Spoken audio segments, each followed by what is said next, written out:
So, composure and triggering. Why are you getting triggered by people's words, situations? Why do you get into an anxious situation or respond and react in certain ways within given situations? Why are there so many situations that you are feeling either uncomfortable in, you feel like you've got to challenge or argue or respond to, or that make you feel like uneasy inside and you feel like you need to get out of those situations? Triggers are a really interesting area because they're actually way more simple than you may think they are. You've currently, you are a machine. You are, well, it's best to think of yourself as a machine. You are something that has experiences. You're an awareness that has sensory experiences. So your five senses are constantly watching the world. And they bring back ideas, or when I say bring back, I mean they attract ideas from within that you have stored previously as your truths. So, what we do as we live is we walk through our lives creating ideas about our experiences, and we store those ideas as if they are true.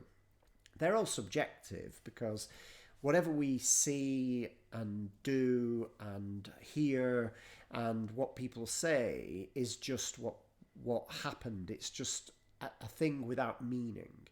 Yet what we do with those things is we give them meaning. So we say, it wasn't right, I don't believe in it, it shouldn't have happened, I like it this way, I don't like it that way. So we create an idea about things and we believe that idea to be true. So if you eat a food and you say, I don't like carrots, you believe that that is truth.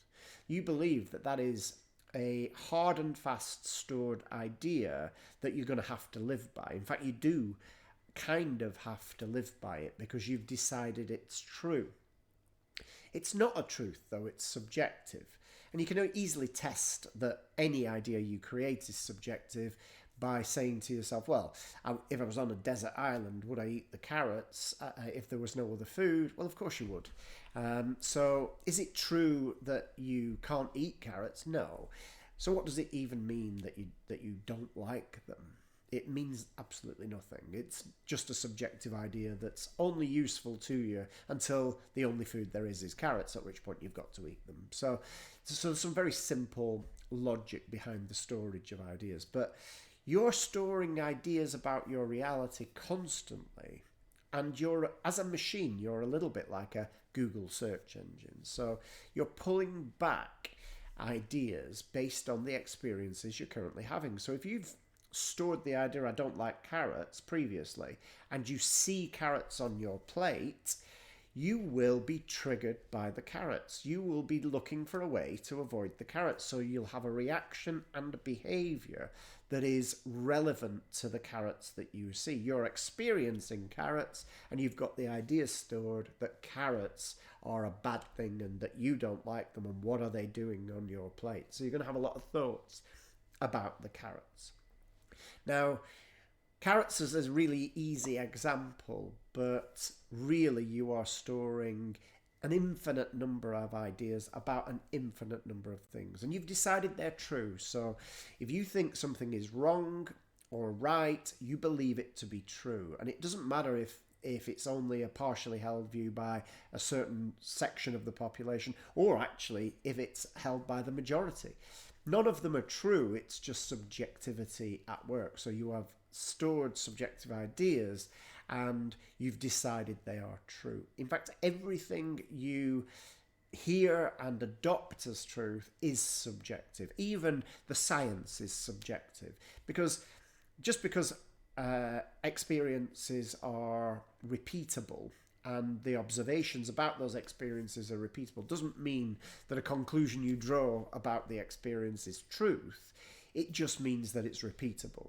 So everything you have taken on board as your truth, so let's say at school, everything you were told were facts. They were subjective truths. So they weren't truths. They were ideas that you've been given about things, because the reality is all we can do as humans is experience the world and either not create ideas about it or create ideas about it. But what we choose to do, or what we are conditioned to do, is create ideas about all of it.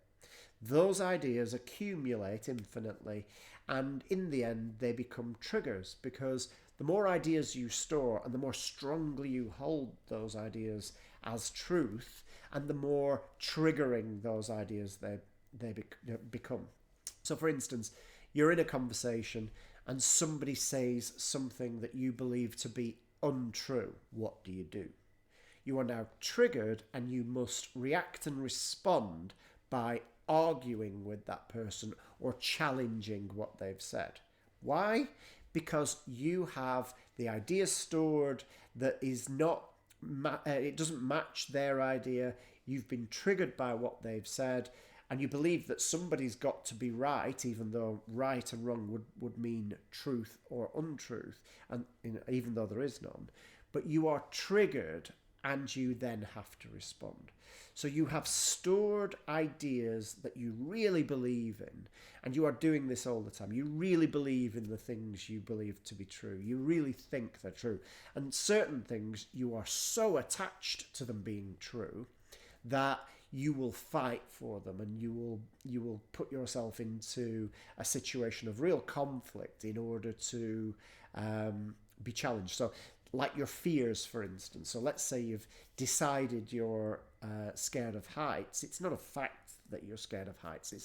It's a subjective idea you created at some time in the past that you were scared of heights. But now you end up on something very high, and the experience of being high triggers the stored idea, and you are now in conflict with yourself about being at the height. So you are now in a world where the height is impacting your reaction and your behavior.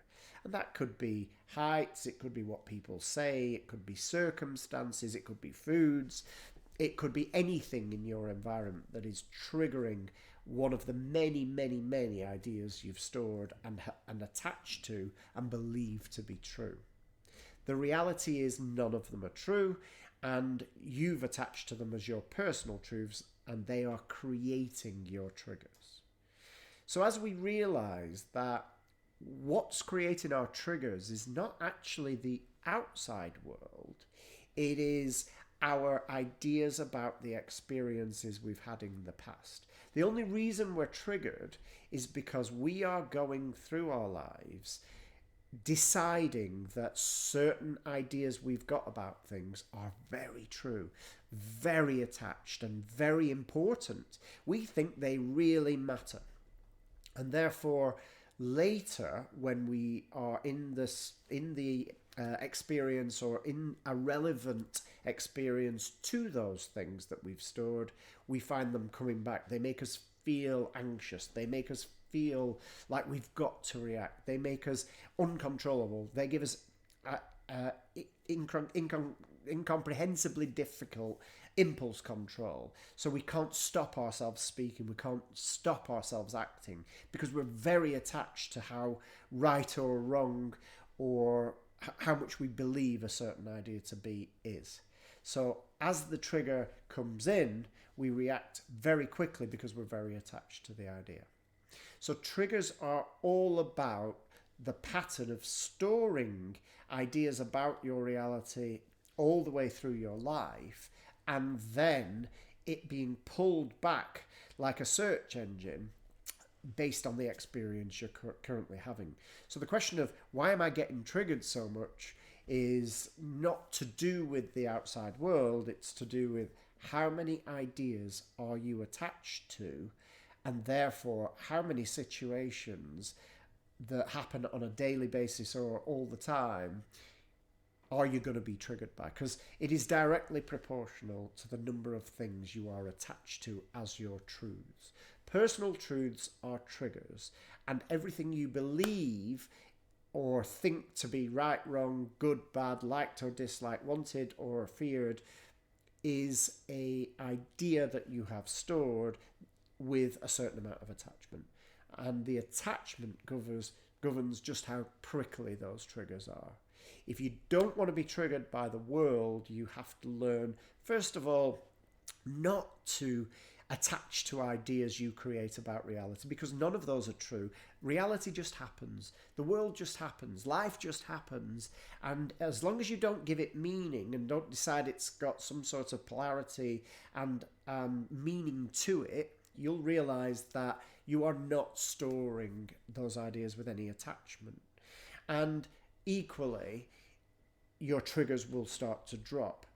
But only if you learn to dissolve the triggers that you've been building up all of your life. The ideas you've attached to, the deepest beliefs that you've got, are just subjective ideas. And you can be shown that very easily. So as you realize that subjectivity is everywhere and that humans are only ever creating ideas about their experiences, they are not clear on how they got here, what this thing is, what the universe is, what we are as humans themselves, what goes into it and who made it, how it got here. We know nothing about that. And that means that all we do is observe the things that happen within this reality that we experience and create ideas about it. It's all we can do, because there's never, ever going to be anybody who can tell you the truth about what it is or how you got here.